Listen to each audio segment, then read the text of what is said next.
Now a gain of 13.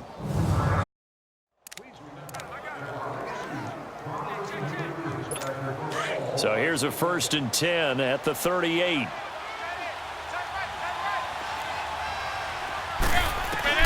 Throwing on first is McCown. Brought in by Walford, right side. And he'll get it out near the 40 to the 39. Just a yard on the catch there. It'll be 2nd and 9. Now, Charles, what's the mindset here offensively? You gave up the touchdown pretty quickly. Would it have changed if you had gotten a stop and it would be 0-0 right now, or no? I wouldn't think so. I think in most cases, just down a touchdown, we're just getting started here. It should be a long way to go. You think to yourself, stick with the game plan, all the things you worked on in practice. But you have some teams that when they get down, their natural tendency is to aggressively strike back. And let's see if they want to get outside of the game plan we expect and try and be aggressive on their first series. And he's got a noon one. His first catch, good for 8 and a first down. So a big 3rd down hookup here will take us to the break. 7-0 is our score, and we're back to Oakland after this. So here's a 1st and 10 now in Raider territory at the 48-yard line. They'll run it now out of the gun. And this will be taken across midfield and into Raider territory. Mario Edwards Jr. there to bring him down. Early down stuff will put this offense in a precarious position. We know that securing the point of attack, especially against the big-bodied guys in the middle of this D, has got to be priority one. McCown going to hand this one off to Powell. And they'll bring him down after just a short pickup. The All-Pro in 2 positions. Khalil Mack there to make the stop.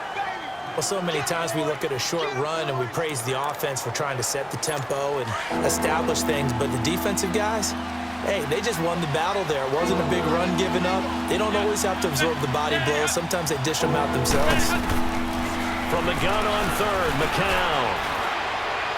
And this is going to be incomplete. I'm not sure we could spot any tendency here on this 3rd down. They could have run it or passed it. Either one was available. They chose to try and get it through the air, but they run successful. On 4th down, here's Lachlan Edwards to punt it.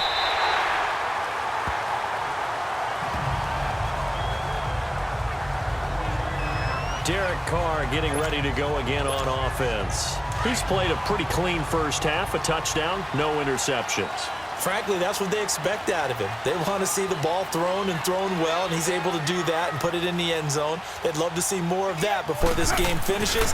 But right now, he's got his team in a good spot. Into heavy traffic, and it's intercepted. Darren Lee picks it, and he'll return it to the 24-yard line. Oh, timing is everything on a route like this. He tried to drive that football into a tight spot. And if you're a little early or a little late, chances are there's going to be someone there. And sure enough, this one's going the other way.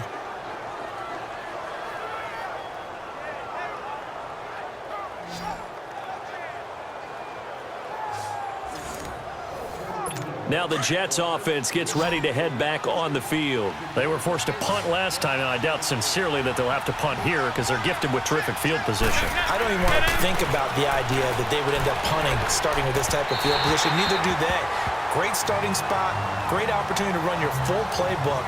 They want to take a shot here, they can go ahead and do it. And McCown's throw there, incomplete. Had an open man that time, but ended up putting a little too much heat on it, don't you think, partner? Absolutely. Just needed a touch more air under it. Instead, he fired an absolute bullet. They'll run it now out of the gun. And able to work his way down to the 16. A nice job to get 8 there after the incompletion, and now they'll look at a 3rd and 2 coming up.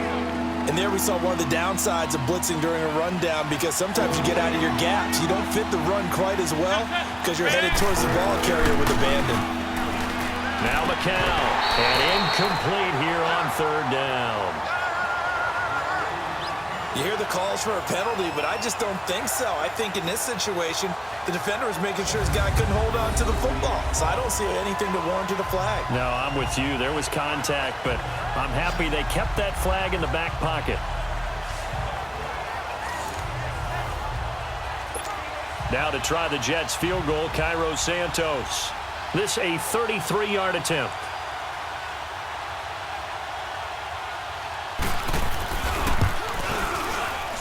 And Santos able to put this one up and through. It's good. And they are on the board, but still trailing. It's 7-3. They got the interception, but very little movement after, and that forces them to settle for 3. And it does feel like settling when that happens, doesn't it? It certainly does, but we got to give a lot of credit where it's due, and that's to the defense because they ran onto the field. It's what we call sudden change, right? Interception, you got to go put out the fire, and they did, holding them to a field goal. I don't know what was going on there, but the end result, this is going to be a safety. Well, I'm not totally privy to what went on with their offensive meetings, but, Charles, something tells me that one wasn't in the plan. Yeah, when we had our production meeting, they didn't exactly share that with us, but I'm pretty sure that on the play sheet, the run backwards into your own end zone play was not written down. Now the Jets offense, they get ready to head back onto the field. And after the field goal last time, we'll see what they can get here. At least they got points out of the last drive, Charles. I never met an offensive coach that didn't want to drive into heavy traffic, and it's intercepted. Picked off near the 32. And they will finally put it into the return, but not until he takes it back all the way inside the 10-yard line. He was looking for a Nunwa there. Brandon, this is a veteran. Better than to make a play. So out come the Raiders. A tale of two extremes already in this game. A touchdown pass on their opening drive followed by an interception last time out. Now, it sounds like things balance out, right? What's that mythological? And the Jets pressure too much as down he goes. Jordan Jenkins in there to bring him down for a loss of 7. On second down, here's Carr. And this one is incomplete. Trying to get it there to Martavis Bryant. And it'll bring up third down. Well, not to get too overcritical there because he knows what he's doing, but his shoulders looked a little off kilter there when he threw that. I don't think you're being overly critical there. You're just analyzing it, and he gets those shoulders right. That pass will go from incomplete to complete. This will be caught at about the 6. And the stop will come inside the 5 at the 4. 11 yards, but still not enough. Fourth down. You can see the time and effort and thought that they put into their passing game because it was evident right there. It looks like a simple pitch and catch, but you and I both know that they have planned for this and worked hard to make it happen. A good drive gets them inside the 5, but they could not punch it in. And credit the defense, too. Make sure that that happens because that was the old bend but don't break approach. Made sure they contained them when they absolutely had to and forced the field goal attempt that went through.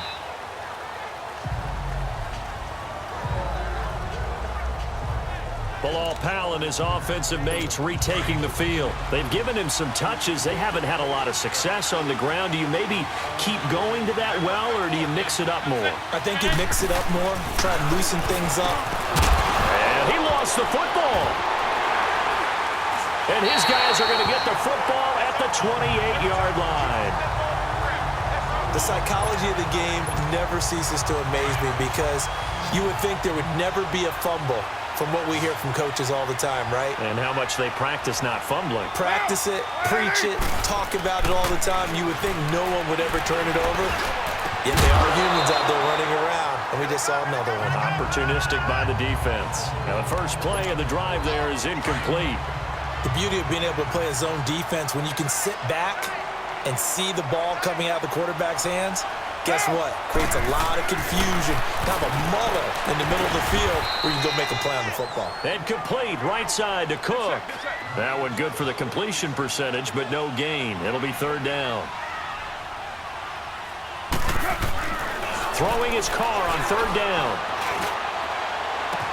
It's caught. Nelson. And they'll get this down to the 10. They're able to convert on third down, and that sets up a first and goal. Carr now 7 of 10 here in this first half, and he's got a first and 10. They'll run with Lynch. And a short pickup there down to about the 9. A minute 58 to go in this first half of play. We'll come back to Oakland after this. Coming up at halftime in a little less than 2 minutes, we'll send you to Orlando where Jonathan Coachman is standing by. He'll have highlights and analysis of this first half. Carr now to throw. Now he'll be wrapped up around the waist and pushed down. Carr and the Raiders following the sack, looking up at a 3rd and long.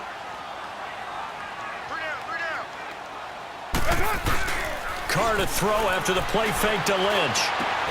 That is caught at the 7. The Jets are going to use the first of their timeouts as they'll head to the sideline and talk over what to do next.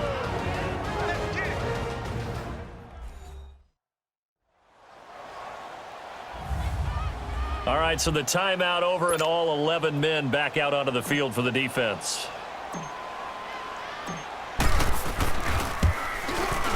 And he missed it. It's no good. And this score will stay right where it is.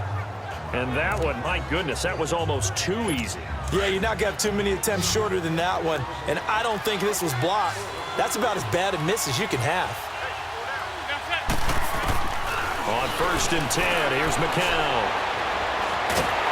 And he was hit as he threw it there, and it forces it incomplete.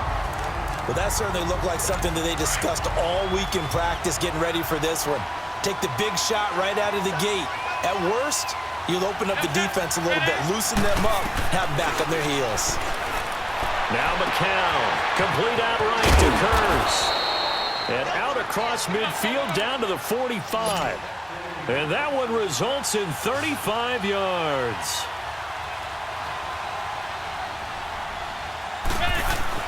On 1st down, McCown. There he goes inside the 30. And he finds a man on a crossing route. Another nice gain, 16 yards there and a 1st down again. Now the Jets going to use the second of their 3 timeouts as they'll stop it with just over a minute to go before halftime. McCown now on 1st down. And an incomplete pass. That'll stop the clock here with just under a minute to play in half number 1. Well, one thing that I've liked defensively is that they've shown them a lot of different looks here in the first half. They've come after them. They've sat back. I think that's what you need to do to keep an offense guessing. And they certainly have kept them on their toes. That's why they haven't had much success on the scoreboard. Another throw on 2nd down, and this one incomplete as well. It's been my observation there's been a nice variety of play calling defensively. You and I often talk about an offense's ability to keep a defense off balance with what they're doing. I think the converse has been true in this game. Yeah, I think you're right. They seem to have gone off tendency quite a bit, but only the 2nd quarter, a lot of time to change things. And he's going to be taken down. Pressure gets there back at the 39-yard line. Bruce Irvin coming in to drop him for a loss of 8, and it'll be 4th down. Well, they went with a nickel. They throw in an extra defensive back. Coverage was very good. Yeah, it was exactly as you would expect. A passing down, you bring in the nickel package. Just as you described, the coverage was excellent and allowed one of their linemen to end up getting to the quarterback. And this is off target to the left. Didn't get there anyway. It's no good. And this score will stay right where it is. And that's the risk of the long field goal miss here at this stage of the 2nd quarter. You give up great field position. And that gives them one more opportunity to make something happen and something big. And we've seen crazy stuff happen at the end of halves. A good starting spot for the Raiders as they come up 1st and 10.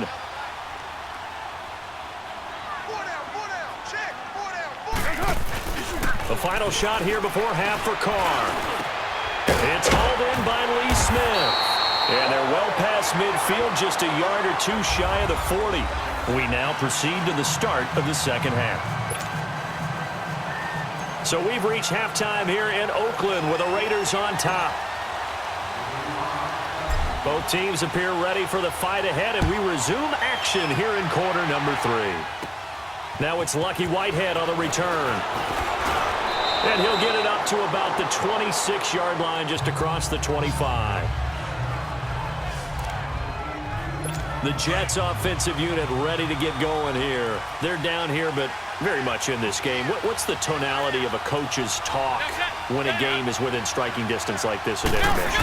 Typically, what they're doing is emphasizing the things that went well in the first half and wanting more of that. Sure, you've got to go over some of the errors and clean up some things because there's a reason you're down. But overall, I think they want to stay positive, stay up with this team. We're just starting the 2nd half, and we've got the football. Let's go ahead and punch it in, and then we'll take it from there. See how that recipe works. McCown to throw on second down. Here's Walford over the middle. And he'll be brought down right around the 37. At 5 yards on the play there as the drive will continue. That's a staple of this offense. Drag route to the tight end. Yeah, he's unable to use his size to break off much more yardage after the catch, but still an effective gain nonetheless. Here's McCown to throw. Walford's got it. Complete. And he'll get up near the 45. They'll spot it at the 44. 7 yards, the pickup on the pitch and catch. Let's just break this down and make it pretty simple. Key to the drag route, letting the play develop, finding the hole in the defense, and giving your athlete, yes, athlete, a chance to make something happen once he has the ball in his hands. And forget about finding a lane. He barely had time to look up before he was planted in the backfield. Calling a loss of 2 on the play. And just like that, it's third down. Now, they struggled to get him rolling on the ground in the first half, and that's sort of continuing here in the third quarter. Yeah, but I don't think it's time to abandon the running game. I would say keep feeding the horse, and I believe he'll eventually reward them, especially as we get deeper in the game. Third catch for him on this drive alone, and it'll give him a first down. I got a kick out of that one, partner. You and I talk often about trying to hide receivers in certain situations, but a guy of his size can't really hide him. But the tight end drag route, definitely an effective way to sneak him across the formation for an easy completion and a first down. And he'll be brought down at about the 42. Credit him with a 1-yard gain there to make it 2nd and 9. Sometimes with the running game, you've just got to stick with it. Look, it's the third quarter, no time to panic. But that also doesn't mean you just do it the same way you've been doing it the entire ball game. Maybe change up some blocking assignments or run a few different plays, but stay with the overall essence of the running game. They'll fight forward for a couple down inside the 40. He continues to struggle to find a crease to break off a big one and might need to just put that aside and just try and ram his way forward and get what he can. Faking the give to Powell, now McCown. A battle for it, and it's intercepted. Picked off by Gary and Conley. First possession of the third quarter, an interception, so maybe a second-half tone setter. Indeed, and not the tone they wanted to set. That's the equivalent of running out the wrong door and running into your pool instead of running out onto the field.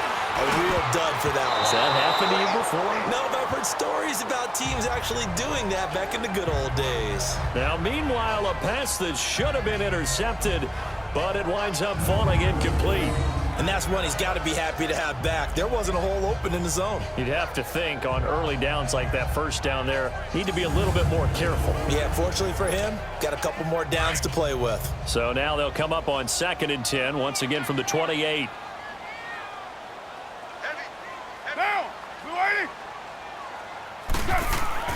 Carr will try it again on 2nd down. And this one taken in on the right sideline, but not in the field of play. They say it's incomplete. The throw led him a little too far. It brings up 3rd down. Well, you got a young quarterback. Maybe that's just an example of a growing pain for him. I think you're right about that, because when the game starts to move fast and it moves quickly on him, a lot of times they fall back on what they know best, their arm. This time for Smith, and it's intercepted. Picked off by Jamal Adams. And it's a huge return as he brings this all the way back down to the 15-yard line.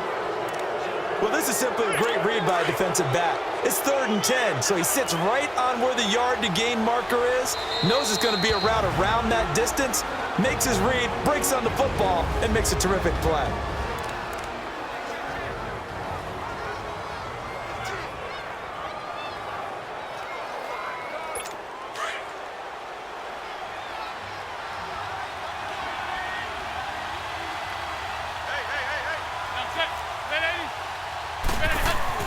So after the INT, it's McCown now. And Anderson's got it.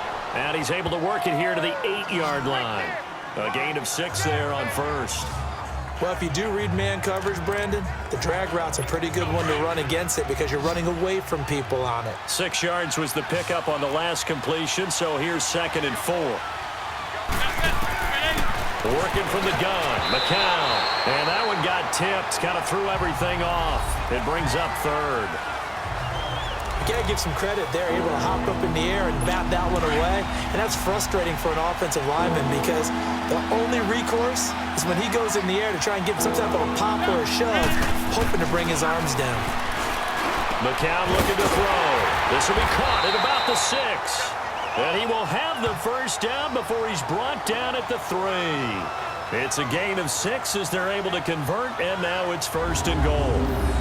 And Brandon, from our time in college football, where receivers weren't running the traditional NFL route tree, one thing they did learn, find open areas, find soft spots, and set up and catch the ball. And I think we just saw that there. Yeah, we saw that indeed, picking up the 1st.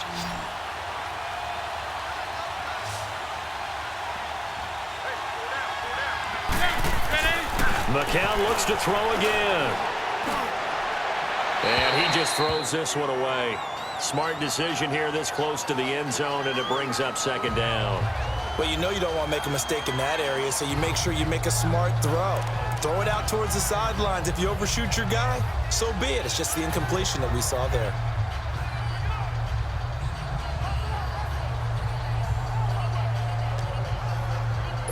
They'll go again from the 3 here on 2nd and goal.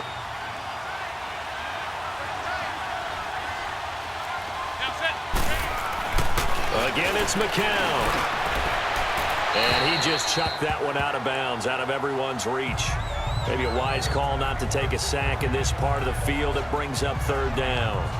A pretty good coverage there, and both of these defenses, they've had good coverage throughout this one. No doubt about it, and in today's NFL, where we're used to a bit more scoring, this feels almost like a well-pitched game in baseball on both sides, where the tension continues to build. Who's going to make the big play? Now McCown, and that's incomplete. We've seen these defenses make enough opportunistic plays to keep this one low scoring. Flying around, making plays on the ball, and we see yet another errant throw as a result.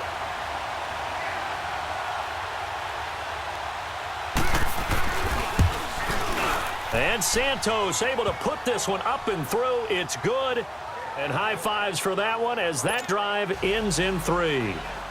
So that's a 7-play drive that ultimately stalls out there at the end. Now, things were a little leaky in the beginning on that drive, weren't they? But how about the front 7? As they got closer to their goal line, things stiffened a little bit, forced the field goal.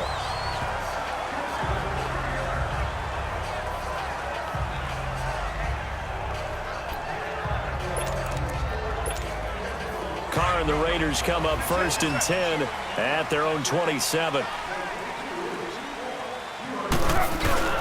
They go back to the air here after the IMT on the last drive. And he'll be out of bounds right at the 40. Right off the bat, it's a 1st down to start the drive, 12 yards. Let's make this one simple. What a catch, especially the finishing part of getting his feet in bounds, toe tapping, and, of course, foot dragging. Little tapestry, if you will. Oh, I like it.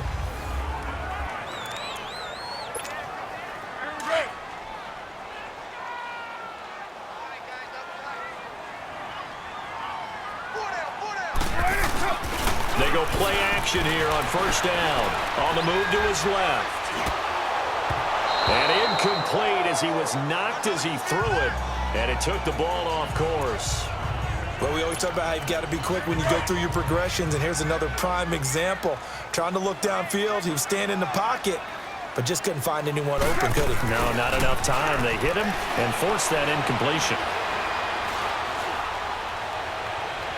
His throw incomplete. Amari Cooper, the intended target, and that'll make it 3rd down.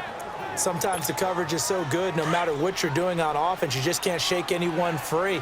They try their best to find someone open, but they took away every passing alley, every angle, and shut the play down.